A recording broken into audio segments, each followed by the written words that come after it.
سورہ حجرات کی آیت نمبر 2 میں بہت بڑا سبق ہمیں سننے کو ملے گا۔ اس آیت کریمہ میں اللہ رب العالمین نے ایمان والوں کو اپنے حبیب علیہ السلام کے 2 عظیم آداب سکھائے۔ پہلا ادب یہ ہے کہ فرمایا اے ایمان والو، جب نبی کریم صلی اللہ علیہ وسلم تم سے کلام فرمائے اور تم ان کی بارگاہ میں کچھ عرض کرو تو تم پر لازم ہے کہ تمہاری آواز ان کی آواز سے بلند نہ ہو۔ جو عرض کرنا ہے وہ آہستہ اور پست آواز سے کرو۔ دوسرا ادب یہ سکھایا کہ حضور علیہ السلام کو پکارنے میں، ندا کرنے میں ادب کا پورا لحاظ رکھو۔ فرمایا کہ جیسے آپس میں ایک دوسرے کو پکارتے ہو، ایسے حضور علیہ السلام کا نام لے کر نہ پکارنا، بلکہ تمہیں جو بھی عرض کرنا ہے تو وہ ادب اور تعظیم، توصیف، تکریم کے کلمات اور عظمت کے القاب کے ساتھ عرض کرو، جیسے یا رسول اللہ، یا نبی اللہ۔ کیونکہ اس بارگاہ میں تم ادب کو چھوڑو گے تو تمہاری نیکیوں کے برباد ہو جانے کا اندیشہ ہے، یعنی ساری زندگی کی نیکیاں برباد کر دوں گا اور تمہیں پتہ بھی نہیں ہوگا کہ اس بارگاہ میں تم نے بے ادبی کی، آواز کو اونچا کیا اور پکارنے میں تم نے ادب کا لحاظ نہ رکھا، تمہاری زندگی بھر کی نیکیوں کو برباد کر دوں گا اور تمہیں خبر بھی نہ ہوگی۔ اس آیت کریمہ کے بارے میں شان نزول تو بہت سے ہیں، میں 2 عرض کرتا ہوں آپ کے سامنے۔ ایک شان نزول اس کا یہ ہے کہ ہوا یوں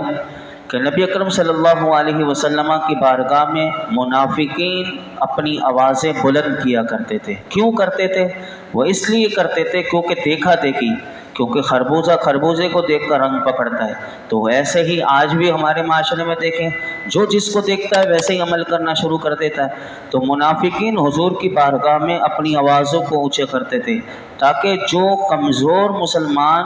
وہ اس معاملے میں ان کی پیروی کریں۔ تو اللہ رب العالمین کیونکہ مسلمانوں کو جانتا ہے، اور یہ بھی اس کا کرم ہے کہ وہ مسلمانوں کو کیسے، یعنی وہ منافقین تو برباد ہی برباد ہیں، وہ تو جہنم کے سب سے نچلے طبقے میں جائیں گے، لیکن مسلمان تو نہ جائے۔ تو اللہ رب العالمین نے اپنے محبوب کے ان چاہنے والوں کے لیے یہ آیت کریمہ نازل کی اور آواز بلند کرنے سے منع کر دیا گیا تاکہ منافق اپنے مقصد میں کامیاب نہ ہو۔ ایک شان نزول یہ۔ دوسرا شان نزول یہ بھی مفسرین نے لکھا کہ حضرت عبداللہ بن عباس رضی اللہ عنہما سے مروی یہ آیت حضرت ثابت بن قیس بن شمعاس رضی اللہ عنہ کے بارے میں نازل ہوئی۔ وہ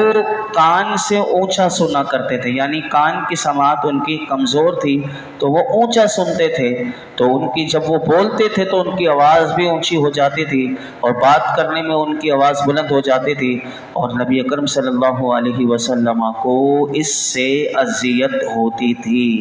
تو یاد رکھیے گا، پہلے میں اس کی پوری شان نزول عرض کرتا ہوں کہ جب یہ آیت کریمہ نازل ہوئی تو حضرت ثابت بن قیس، اللہ اکبر، وہ کیسے، یعنی قرآن سن کر وہ کتنا رونا شروع کر دیا، گھر میں بیٹھ گئے۔ وہ میں بھی آپ کے سامنے عرض کرتا ہوں، لیکن یہاں پر ایک نقطے کی بات عرض کر کے پھر میں اس طرف آتا ہوں۔ حضرت ثابت بن قیس کا بلند آواز سے بات کرنا اگرچہ اونچا سننے کی معذوری کی بنا پر نہ تھا، کیونکہ معذوری اونچا سننا تھا، ان کی معذوری جو تھی وہ اونچا سننا تھا، نہ کہ اونچا بولنا، نہ کہ اونچا بولنا، کیونکہ اونچا سننے والے کے لیے اونچا بولنا یہ ضروری نہیں۔ اونچا سننے والے کو یہ سمجھایا جائے گا کہ جناب جو بھی سامنے ہے، آپ اونچا سنتے ہیں تو آپ جب بولیں تو آواز کو پست رکھیں۔ تو اس طرح اگر اس کو سمجھایا جائے تو اس طرح کہنے میں حرج نہیں، بلکہ یہ عین درست اور قابل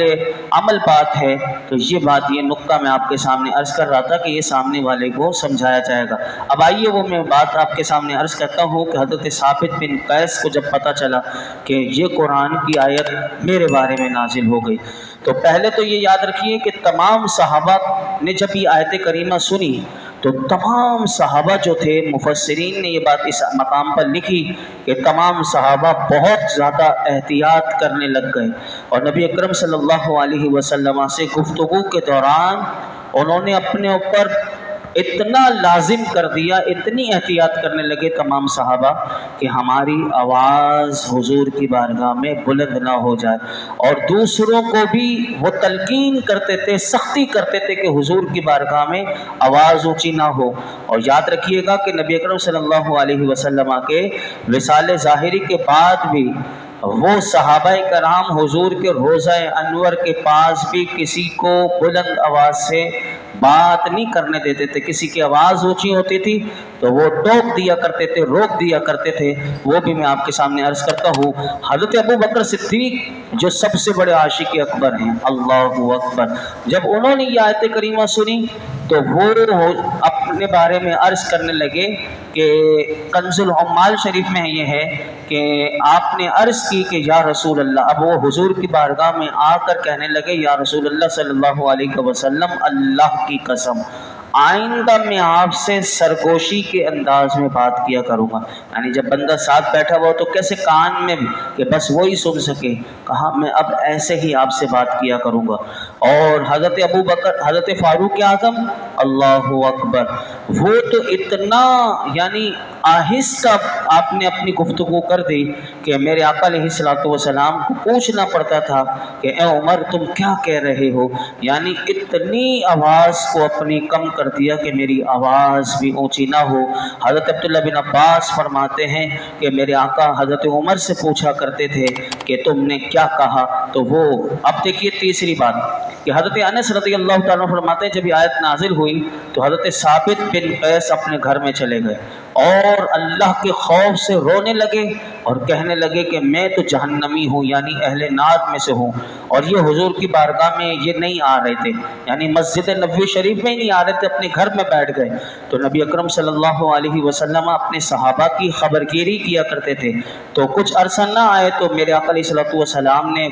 پوچھا حضرت سعد بن معاذ سے، ان کا حال پوچھا تو انہوں نے عرض کی کہ وہ میرے پڑوسی ہیں اور میری معلومات کے مطابق انہیں کوئی بیماری بھی نہیں ہے۔ تو حضرت سعد رضی اللہ تعالیٰ عنہ نے حضرت ثابت سے اس بات کا ذکر کیا کہ حضور نے تمہارے بارے میں پوچھا ہے کہ تم کیوں نہیں آ رہے، تو حضرت ثابت بن قیس کہنے لگے کہ یہ آیت کریمہ جو نازل ہوئی ہے اور تم لوگ جانتے ہو کہ میں تم سب سے زیادہ بلند آواز ہوں، اور جب ایسا ہے تو میں تو جہنمی ہو گیا۔ حضرت سعد نے یہ بات سنی اور نبی اکرم صلی اللہ علیہ وسلم کی بارگاہ میں آ کر عرض کی کہ وہ تو یہ عرض کر رہے ہیں کہ ان کی آواز تو بلند ہے اور وہ سمجھ رہے ہیں کہ میرے تو اعمال برباد ہو گئے اور میں جہنمی ہوں۔ تو میرے آقا علیہ الصلوۃ والسلام نے ارشاد فرمایا کہ حضرت ثابت بن قیس کو کہو کہ وہ جہنمی نہیں بلکہ وہ تو جنت والوں میں سے۔ تو میرے آقا نے دیکھیے کیسے بتا دیا، اللہ اکبر۔ تو یہ ہیں، اسی طرح اگر آپ دیکھیں تو ایک مرتبہ مسجد نبوی شریف میں فاروق اعظم، اب دیکھیے اس آج بھی روضہ رسول کے اوپر یہی آیت کریمہ لکھی ہوئی ہے، آج بھی وہاں زائرین کے لیے یہ تنبیہ ہے کہ دیکھو تم کس بارگاہ میں آئے ہو، یہاں آواز اونچی نہیں ہونی چاہیے۔ آج بھی روضہ رسول پر یہ آیت کریمہ لکھی ہوئی ہے۔ حضرت فاروق اعظم رضی اللہ تعالیٰ عنہ نے مسجد نبوی شریف میں، اب دیکھیے حضور کے روضے میں نہیں، صرف مسجد نبوی شریف میں دو شخصوں کو بلند آواز سے بات کرتے ہوئے دیکھا، تو آپ ان کے پاس گئے اور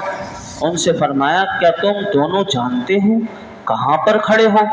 پھر ارشاد آپ نے فرمایا کہ تم کس علاقے سے ہو یہ بتاؤ۔ تو ان دونوں نے عرض کی کہ ہم طائف کے رہنے والے ہیں۔ آپ نے ارشاد فرمایا کہ اگر تم مدینے کے رہنے والے ہوتے تو میں تمہیں یہاں آواز بلند کرنے پر تمہیں ضرور سزا دیتا، کیونکہ مدینہ منورہ میں رہنے والے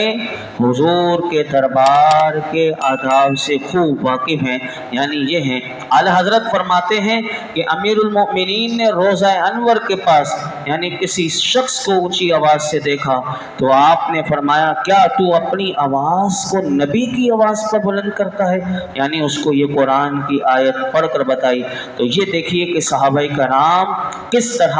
عمل کیا کرتے تھے۔ علماء فرماتے ہیں کہ یہ تو حضور کے دربار کے آداب صحابہ جب تک حیات تھے تو یہ سکھایا کرتے تھے۔ تو یاد رکھیے کہ یہ آیت کریمہ حضور کی ظاہری حیات مبارکہ تک کے لیے نہیں تھی، بلکہ وصال ظاہری کے بعد بھی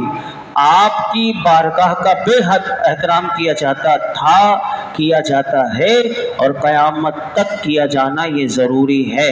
اور اللہ نے اپنے حبیب کے بارگاہ کے جو آداب انہیں جو تعلیم فرمائے تو صحابہ کرام نے اور اسلاف امت نے اس پر خوب دل و جان سے عمل کیا ہے۔ اور حضور علیہ الصلوۃ والسلام کے صحابہ کے بھی تشریف لے جانے کے بعد بزرگان دین بھی حضور کے دربار کے آداب کا بہت زیادہ خیال رکھتے تھے اور دوسروں کو بھی تلقین کیا کرتے تھے۔ میں آپ کے سامنے عرض کرتا ہوں، ابو جعفر منصور مسجد نبوی شریف میں حضرت امام مالک رحمۃ اللہ تعالی علیہ سے ایک مسئلے کے بارے میں گفتگو کر رہا تھا، تو اس کی آواز جو ہے مسجد نبوی شریف میں آواز بلند ہوئی، تو امام مالک نے ابو جعفر منصور سے کہا کہ اے مسلمانوں کے امیر، یعنی یہ اس وقت کا بادشاہ تھا، تو آپ نے اس سے کہا اے مسلمانوں کے امیر،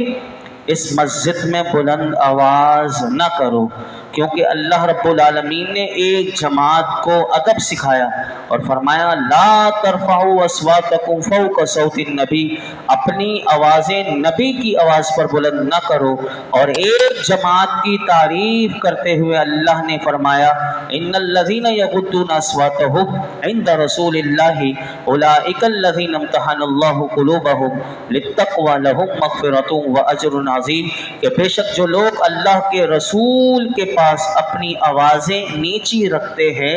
یہی وہ لوگ ہیں۔ اب دیکھیے یہ ہمارے لیے بھی ادب ہے، امام مالک سکھا رہے ہیں، اس وقت کے امیر کو بھی سکھا رہے ہیں، اور ہم سب کی بھی اللہ حاضری نصیب فرمائے۔ تو دیکھیے یہ یاد رکھیے کہ اللہ نے ایسے لوگوں کی کیسی تعریف کی، فرمایا کہ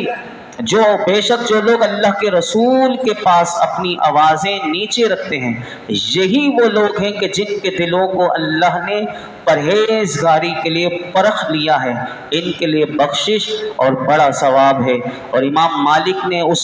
ابو جعفر منصور سے کہنے لگے اور ایک جماعت کی اللہ نے مذمت کی ہے اور فرمایا ان الذین ینادونک من وراء الحجرات